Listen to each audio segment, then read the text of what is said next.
حضرت محدث ابن جوزی نے لکھا ہے کہ حضرت حبیب اجمی ایک بزرگ تھے، ان کے پاس ایک شخص اکثر آتا تھا، بڑا مالدار تھا، ایک ہی بیٹی تھی، وہ بھی ٹانگوں سے معذور تھی۔ تو آپ اکثر اس کو کہتے کہ تو توبہ کر، اللہ کی بارگاہ میں رجوع کر۔ ایک وقت ایسا آتا ہے کہ پھر انسان کا جب کوئی اپنا نہیں رہتا پھر اسے مصلی یاد آتا ہے، لیکن اگر مصلی کی عادت بچپن سے پڑ جائے نا تو پھر ذرا آسان ہوتا ہے اللہ سے دل لگانا۔ وہ اکثر آپ اس کو کہتے کہ ٹھیک ہو جائے، ایک ہی تو بیٹی ہے، وہ بھی بیچاری معذور ہے، تو کہاں دولت لے جائے۔ آج کرتا ہوں، ہم تاریخیں دیتے رہتے ہیں نا اللہ تعالیٰ کو معاذ اللہ کہ رمضان سے میں نے نیک ہو جانا ہے، عمرہ کر کے آؤں گا تو پھر میں پکا نمازی ہوں۔ خدا کے بندو، کس نے تجھے بتایا ہے کہ رمضان تک تو زندہ رہے گا؟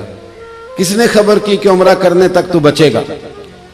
حضرت حبیب اجمی اس کو کہتے تو کہتا بڑی جلدی ٹھیک ہو جاؤں گا۔ ایک دن سویرے سویرے توبہ کرنے آ گیا۔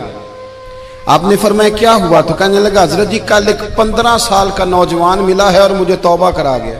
مزہ ہی اس عمر میں اللہ اللہ کرنے کا، نبی کریم سے محبت بھی کرنی ہو تو یہی عمر ہے۔ عشق لگا سی کھیڈاں کھیڈ دینوں تے پھر مینوں کھیڈاں بھول گئیاں، کجل پایا سی میں یار دے ویکھنے نوں، پھر او دی یاد وچ روندیاں ہی ڈل گئیاں۔ حیدر شاہ اس گلی کدے نہ رولدی پر ہن تے رول گئیاں۔ جن لوگوں نے ابو جال کو قتل کیا تھا ان کی عمریں بھی 15 سال تھی۔ ہم تو بڑے نہیں نہ ہوتے ساری زندگی، نہ ہمیں کو بڑا ہونے دیتا ہے، ہم بڑے ہی نہیں ہوتے، یہی تو عمر ہے کچھ کر گزرنے کی۔ 15 سال کا نوجوان توبہ کرا گیا تو حضرت حبیب اجمی کہنے لگے وہ کیسے؟ کہنے لگا حضرت جی میں کل منڈی گیا تھا، مجھے کچھ سامان خریدنا تھا، تو بغداد کے بازار سے میں نے مچھلی خرید لی 10 کلو، باقی بھی سامان تب خود لے جا نہیں سکتا تھا۔ تو مزدور آپ کو پتہ ہے بیچارے آج بھی سڑکوں پہ بیٹھے ہیں، تو مزدور بیٹھے تھے تو ان میں ایک نوجوان 14-15 سال کا، چہرے پہ بڑی روشنی۔ میں نے اس کو کہا بیٹے مزدوری کرو گے؟ کہنے لگا حضور مزدوری بھی کرتا ہوں، پڑھائی بھی کرتا ہوں، اور جو اللہ کو منظور ہو اس کی عبادت بھی کرتا ہوں۔ میں نے اسے کہا کہ یہ میرا سامان ہے فلان جگہ پہنچانا، کیا لوگے؟ کہنے لگا 3 دینار مزدوری۔ سودا طے ہو گیا، اس نے سامان اٹھا لیا۔ کہتے ہیں رستے میں ظہر کا وقت ہو گیا، کہنے لگا چچا اگر اجازت دو تو نماز پڑھ لوں۔ 15 سال کا جوان، کہتے میں رکھ کے نا وہاں سامان تو پھٹے پہ بیٹھ گیا، وہ نماز پڑھنے چلا گیا۔ باقی لوگ دیر سے آئے، وہ بچہ جلدی آ گیا۔ میں نے کہا بیٹے آپ جلدی آ گئے؟ کہنے لگے نفل چھوڑ دیے، آپ یہی نہ سمجھ لیں کہ کام چور ہے، میں بعد میں پڑھ لوں گا۔ کہتے ہیں وہ دوپہر کا وقت، رمضان بھی نہیں تھا، میں اس بچے کو نوجوان کو گھر لے گیا اور میں نے اپنی بیوی سے کہا کہ بڑا نیک ہے، نمازی ہے، اور راستے میں یہ بھی ہوا ہے کہ میں نے اسے ایک دفعہ کہا ہے کہ یہ مجھے تھوڑی دیر کے لیے دے دو، گرمی بڑی ہے، تمہیں پسینہ آ رہا ہے، میں اٹھا لیتا ہوں۔ کہنے لگا نہیں چچا میں رزق حلال کھاتا ہوں، اگر آپ اٹھائیں گے تو میں 3 دینار مزدوری پوری نہیں لوں گا، پھر پیسے کم کروں گا، میں نے طے کیا ہے کہ اٹھاؤں گا۔ تو کہتے ہیں میں نے اپنی بیوی کو بتایا تو بڑی متاثر ہوئی، کہنے لگی دوپہر کا کھانا پک گیا، اسے کو روٹی کھا لے، رمضان بھی نہیں تھا۔ کہتے میں باہر نکلا، اس کو 3 دینار تھمائے تو میں نے کہا بیٹے ایک بات میری مانو گے؟ کہنے لگا بتائیے۔ میں نے کہا کھانا پکائے کھا لو۔ کہنے لگا میں معافی چاہتا ہوں، میں نے روزہ رکھا ہوا ہے۔ حضور نے حکم دیا، حکم نبی کریم نے حکم دیا، بخاری مسلم کی حدیث ہے، فرمایا نوجوانوں اگر تمہارے پاس طاقت ہے تو نکاح کر لو ورنہ روزے رکھو۔ حکم دیا، یا نکاح اور یا روزے، یہ سرکار کا حکم ہے۔ بھائی نفلی روزہ نفس کی قوتوں کو کچلتا ہے، انسان میں نورانیت اور روحانیت لاتا ہے۔ کہتے وہ کہنے لگا میں نے روزہ رکھا ہے، میں اور متاثر ہو گیا۔ میں نے کہا اب کیا کرو گے؟ کہیں اور جانا ہے؟ کہنے لگا نہیں، میں جس دن 3 دینار کما لیتا ہوں پھر میں مزید لالچ نہیں کرتا، باقی وقت یا قرآن مجید پڑھتا رہتا ہوں یا نبی پاک پہ درود شریف پڑھتا رہتا ہوں۔ آپ بتائیں؟ تو میں نے کہا کہ افطار میرے ساتھ کر لو۔ کہتے ہیں میں اسے مسجد چھوڑ آیا اور خود میں لوٹ آیا۔ افطار کے بعد میں اسے لایا، کھانا کھلایا، عشاء پڑھی، اس کا گھر دور تھا، میں نے ڈرائنگ روم کھول دیا، بیٹھک کھول دی، وہیں وہ سو گیا۔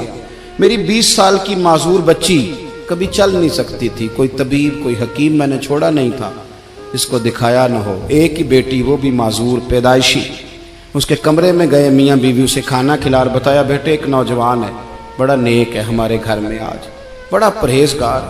پتہ ہے حضور نے کیا فرمایا؟ نبی کریم فرماتے ہیں جب نوجوان اٹھ کے تہجد پڑھتا ہے نا، نوجوان تو اللہ فرشتوں کے سامنے اس نوجوان پر فخر فرماتا ہے. اللہ فخر کرتا ہے کہ عمر دیکھو دیکھو یہ میری بارگاہ. اللہ فخر کرتا ہے, اللہ یعنی خدا خود میر مجلس بود, اللہ فخر کرتا ہے. اب سوچے, تو ہم نے اپنی بیٹی کو بتایا کہ نوجوان اور بڑا نیک ہے, تو کہتے ہیں وہ کھانا کھلا کے ہم واپس آ گئے. آدھی رات کا وقت ہوا تو دروازے پہ دستک ہوئی. بچی اپنے کمرے میں سو رہی تھی, ہم اپنے کمرے میں, وہ بیٹھک میں. گھبرا کے اٹھے کہ اس وقت کون ہے دروازے پہ؟ تو بیٹی کہنے لگی ابا دروازہ تو کھولنا. کہتے ہیں دروازہ کھولا تو 20 سال ہو گئے تھے بیٹی کو, کبھی اس نے چل کے نہیں دکھایا تھا, کبھی دوڑ کے ادھر جاتی کبھی ادھر آتی. کہتی ہے الحمدللہ اللہ نے میری ٹانگیں ٹھیک کر دی. ہم دونوں رونے لگے, اے اللہ تو کتنا کریم ہے, کیسے ہوا بیٹے سارا کچھ؟ تو بیٹی کہنے لگی ابا آپ نے کہا تھا نا کہ نیک نوجوان آیا ہے, تو میرے دل میں خیال آیا اللہ اگر واقعی نیک ہے تو اس کے صدقے مجھے شفا ہی دے دے. یا ایھا الذین آمنوا اتقوا اللہ وابتغوا الیہ الوسیلہ. تو کہنے لگی ابھی میری دعا بھی پوری نہیں ہوئی تو رب کریم نے فضل کیا ہے اور مجھے شفا عطا کر دی. کہتے ہم دوڑ کے اس کے کمرے میں گئے, اور جب ہم نے ہاتھ رکھا تو دروازہ پہلے سے کھلا تھا, ایک خط چھوڑ گیا تھا. آج کل کے پیر کی کرامت ہوتی تو فیس بک پہ دے دیتا, باقیوں کو بھی ذرا بھول پتہ چلے. کہتے ہیں وہ خط چھوڑ گیا اپنے بستر پہ کہ اگر تم لوگوں کو مجھ سے محبت ہو گئی ہے تو میرے پیچھے نہ دوڑنا, اس رب کی بارگاہ میں جھکنا جس رب نے میرے اوپر بھی فضل فرمایا ہے اور آپ پر بھی کرم فرمایا. میرے نوجوان دوستو, یہ جو بچپنا ہمیں لوگ کہتے ہیں نا ابھی بچے ہو, ابھی جب آپ بالغ ہو گئے تو نماز فرض ہو گئی, سچ بولنا ضروری ہو گیا, رزق حلال کھانا ضروری ہو گیا, شریعت ساری کی ساری لاگو ہو. ایک تو درگزر سے کام لیں, دوسرا اپنی زندگی کے اندر خواہشات کو چھوڑیں. سادہ کھانا تو ویسے ہی انسان کو تندرست رکھتا ہے. یہ جو چکر ہم نے ڈالا ہوا ہے نا مرضیاں کرنے کا, اب موٹر سائیکل بالکل اچھی بھلی ہوتی ہے پر سفارش یہ ہے کہ ماڈل پرانا ہو گیا ہے, تو یہ تو کمزور لوگوں کی علامت.